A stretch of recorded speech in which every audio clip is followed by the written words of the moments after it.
Oh, ujaran itu spesifik ditujukan kepada Jokowi, bukan kepada Muldoko, bukan kepada Valdo Maldini, bukan kepada PDIP, bukan kepada sekedap rakyat, bukan pula ini ujaran kebencian pada suku, agama, ras, atau antar golongan, bukan juga kabar bohong. Ini Rocky berpendapat.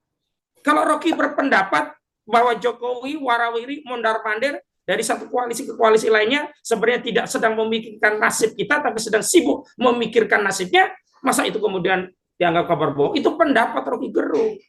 Benar bisa, salah bisa. Kalaupun pendapat itu salah, ya sudah dianggap sebagai pendapat salah. Bukan karena kemudian berpendapat salah, kemudian dianggap sebagai kabar bohong, lalu diujar, dikejar, didelik. Nah kalau ukurannya itu kabar bohong, harusnya kita objektif saja. Presiden Jokowi itu pernah salah berkali-kali, pernah bohong berkali-kali, pernah berpendapat ngaco juga gitu. Tapi tidak pernah diproses. Kenapa? Ya namanya pendapat gitu. Nah, apalagi setelah muncul gugatan nomor 712,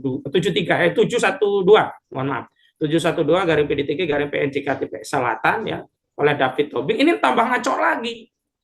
Karena dia menganggap Rocky Gerung telah melakukan perbuatan melawan hukum, tapi dia menuntut dalam provisi tuntutan yang melanggar konstitusi. Dia menuntut, meminta sama majelis hakim agar Rocky Gerung ini tidak boleh diskusi baik secara online maupun offline. Lu kok bisa?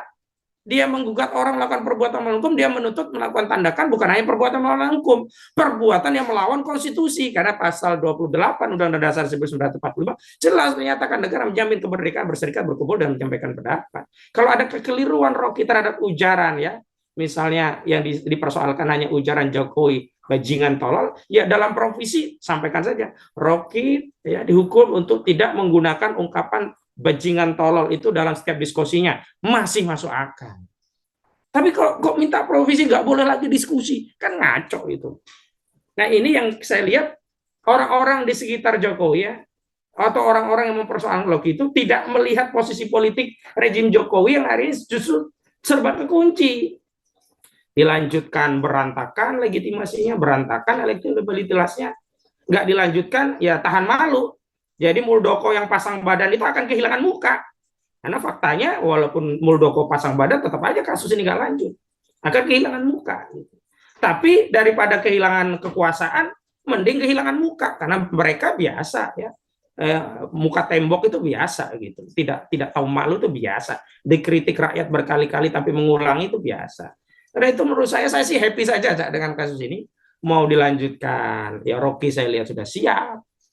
Tidak dilanjutkan juga nggak ada masalah, tapi preferensi politik yang diambil oleh rejim, mereka baru menyadari ya laporan yang dibuat oleh relawannya ini salah secara politik, secara hukum pun salah.